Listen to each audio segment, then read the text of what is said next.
Hi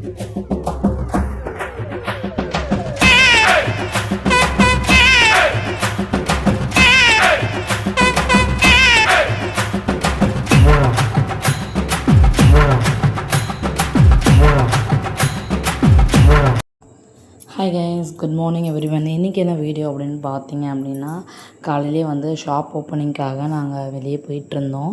Arni market அப்படின்னு சொன்னால் தெரியும் எல்லாருக்குமே.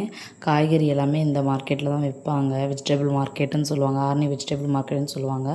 புதுவாயில் போகிற ஆர்னிலேருந்து வெளியே புதுவாயில் போகிற சைடில் இருக்குது. ஆல்ரெடி வந்து நான் ஒரு ஃபாஸ்ட் ஃபுட் வந்து ரிவ்யூ கொடுத்துருப்பேன். அந்த ஃபாஸ்ட் ஃபுட் பக்கத்து காட்டிலே தான்.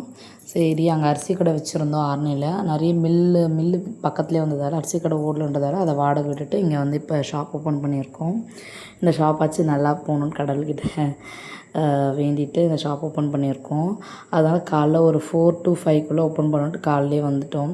சரி, பால் பொங்கிட்ட பிறகு டீ மட்டும் தான் இன்றைக்கி போட்டாங்க. வேறு ஏதாச்சும் அப்டேட் நெக்ஸ்ட்டு என்னென்னலாம் பண்ணுறோன்னு கண்டிப்பாக அப்டேட் பண்ணுறேன். சரி, டீலாம் காலைல கொஞ்சமாக ஒரு 2 லிட்டர் பால் தான் போட்டிருப்பாங்க. அப்படி கொஞ்சம் கொடுத்தாங்க எல்லாருக்குமே. ஃபஸ்ட்டு எல்லாருக்குமே சாக்லேட்லாம் கொடுத்துட்டு சாமி கும்பிட்டு ஏழுமலையார் முருகர் எல்லா ஃபோட்டோ வச்சு சாமி கும்பிட்டு சரி கிளம்பிட்டோம். நான் மட்டும் சீக்கிரமாக வீட்டுக்கு வந்துட்டேன். அப்படின்னு போக போக அப்படியே சூரியன் வர ஆரம்பித்தார்.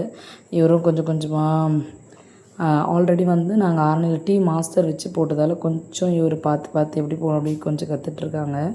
நான் சொல்கிறேன், ஆள்லாம் வேண்டாம், நம்மளே போட்டு செஞ்சுக்கலாம் அப்படின்னு சொல்லியிருக்கேன். பார்க்கலாம் எந்த அளவுக்கு இம்ப்ரூவ்மெண்ட் ஆகுது அப்படின்ட்டு. நல்லா இம்ப்ரூவ்மெண்ட் ஆனால் நல்லாயிருக்கும். இவங்க எங்கள் அண்ணி தான். எங்கள் அண்ணிக்கு கொஞ்சம் டீ கொடுக்கலான்ட்டு டீ போட்டு கொடுத்தாரு. அவங்களும் போனி பண்ணாங்க. சரி, டீ கடை விட்டு நான் வீட்டுக்கு வர ஆரம்பிச்சிட்டேன். அத்தை மீன் வாங்கி கொடுத்து அனுப்பிச்சாங்க. மோஸ்ட்லி வந்து இந்த மாதிரி ஏதாச்சும் வேலை இருந்தால் ஒரே குழம்பா முடிஞ்சிடும்ன்ட்டு மீன் வாங்கி கொடுத்து அனுப்பிச்சிருவாங்க. எல்லாருமே கடை பின்னாடிலாம் கொஞ்சம் கழுவணுன்ட்டு சரி என் வீட்டுக்கு அனுப்பிச்சிட்டாங்க. பாப்பா கூப்பிட்டு வீட்டுக்கு வந்துட்டேன். வீட்டுக்கு வந்து வெங்காய தக்காளிலாம் கொஞ்சம் ஃபாஸ்ட்டாக அரிஞ்சிட்டு மீன் குழம்பு தான் வச்சேன். என்ன மீனுன்ட்டு நீங்கள் எல்லாருமே வந்து ஷார்ட்ஸில் பார்த்துருப்பீங்க. நாங்கள் அதை சின்ன மீன் குழம்புன்னு சொல்லுவோம். அதில் மாங்காய் போட்டால் செம்ம டேஸ்ட்டாக இருக்கும். நான் மாங்காய் போட்டு தான் வச்சேன். யாருக்கெல்லாம் வந்து மீன் குழம்புல மாங்காய் போட்டு செய்வாங்கன்னு சொல்லுங்கள். ஒவ்வொருத்தவங்க கத்திரிக்காய் போட்டு செய்வாங்கன்னு சொல்லுவாங்க. எங்கள் அக்கா வீட்டிலலாம் கத்திரிக்காய் தான் போட்டு செய்வாங்கன்னு எங்கள் அக்கா சொல்லுவாங்க. பட் எங்கள் ஊர் சைட்லலாம் வந்து மாங்காய் போட்டு தான் மீன் குழம்பு வைப்பாங்க. சீரியஸாகவே இந்த சின்ன மீன் குழம்பு மாங்காய் போட்டு வச்சா செம்ம டேஸ்ட்டாக இருக்கும். இன்னொரு வகை இதுவாக கூட வைப்பாங்க. மிளகும் பூண்டு அதுக்கப்புறம் வெள்ளைக்கடுகு அரைச்சி முடக்கத்தங்கீரைலாம் கொஞ்சம் அரைச்சி ஒரு மீன் குழம்பு வைப்பாங்க எங்கள் மாமியார். சூப்பராகவே டேஸ்ட்டாக இருக்கும். குழந்தைங்களுக்கு சளி இருந்தாலும் எதுவுமே பிடிக்காம ரொம்ப நல்லாயிருக்கும் ஆக்சுவலாக. அப்படி நான் வந்து நல்லா இது வந்து எப்படி இருந்தாலும் கூட்டணும்ல குழம்புல, அதனால் நான் நல்லா அதை கத்தி வச்சு இன்னும் நல்லா குட்டி குட்டியாக சாப் பண்ணிட்டே இருந்தேன். இந்த மீன் தான் அது. நாங்கள் இதை சின்ன மீன் சொல்லுவோம். இது க்ளீன் பண்ணுறதுக்கு பயங்கர லேட் ஆகும். நீங்கள் யாராச்சும் இது க்ளீன் பண்ண எக்ஸ்பீரியன்ஸ் இருந்தால் கண்டிப்பாக ஷேர் பண்ணுங்கள். ரொம்ப நேரம் ஆகும். நானும் எங்கள் பாட்டியும் சேர்ந்து க்ளீன் பண்ணிகிட்ருந்தோம். நானும் எப்படி சொல்கிறது, இந்த இதை வந்து அடிக்கடி சாப் பண்ணுறது, ஏன்னா வந்து கூட்டுறதுக்கு கொஞ்சம் ஈஸியாக இருக்கும் அப்படின்ட்டு. புளி வந்து ஒரு பக்கமாக ஊற வச்சிட்ருந்தேன். ஃபஸ்ட்டே இன்னொரு சட்டியில் புளியை ஊற வச்சுருந்தேன். ஒரேடியாக புளி, மீன், வெங்காய தக்காளி எல்லாமே வந்து நம்ம என்ன பண்ணியாச்சு அப்படின்னா ரெடி பண்ணியாச்சு.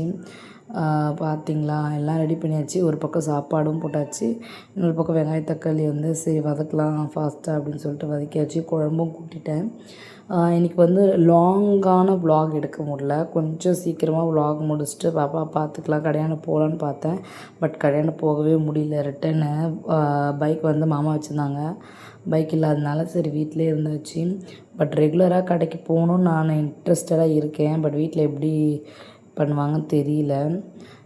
சாப்பாடு ஒரு பக்கம் ரெடி ஆகிடுச்சு. மீன் குழம்பும் கொஞ்சம் சீக்கிரமாக 11:30 ஓரளவுக்கு சமைக்க ஆரம்பித்தேன். அதுக்கப்புறமா தான் அத்தை பின்னாடி கடையெல்லாம் கழுவிட்டு வந்தாங்க. சரி, அவங்க வரத்துக்குள்ளே கொஞ்சம் லஞ்சு ப்ரிப்பேர் பண்ணி வச்சு தான் அவங்களுக்கும் கொஞ்சம் இதுவாக இருக்கும் அப்படின்னு சொல்லிட்டு சீக்கிரமாகவே ப்ரிப்பேர் பண்ண ஆரம்பிச்சிட்டேன். நான் மதியானம் வந்து மீன் குழம்பு சாப்பிடல, தயிர் ஊற்றி சாப்பிட்டேன். சரி நைட்டாச்சு கண்டிப்பாக சாப்பிட்ணும், இல்லைன்னா திட்டுவாங்க அப்படின்னு சொல்லிட்டு இட்லி வச்சுட்டு சின்ன மீன் குழம்பு வச்சு சாப்பிட்டேன். சீரியஸாகவே செம்ம டேஸ்ட்டு. அந்த மீன் வந்து சாப்பிடும்போது நான் நல்லா மென்று சாப்பிட்ணும் அந்த முள்ளை விட. இந்த மீன் வந்து முள் எடுத்துலாம் சாப்பிட முடியாது, கண்டிப்பாக முள்ளோட தான் சாப்பிட்ணும். இவ்வளோ தான் vlog இன்னைக்கு. யாருக்கெல்லாம் வந்து நம்ம சேனல் பிடிச்சிருக்கோ லைக் பண்ணுங்கள், ஷேர் பண்ணுங்கள், கமெண்ட் பண்ணுங்கள். கண்டிப்பாக சப்ஸ்கிரைப் பண்ணுங்கள், பெல் ஐக்கானை கிளிக் பண்ணுங்கள். Bye bye.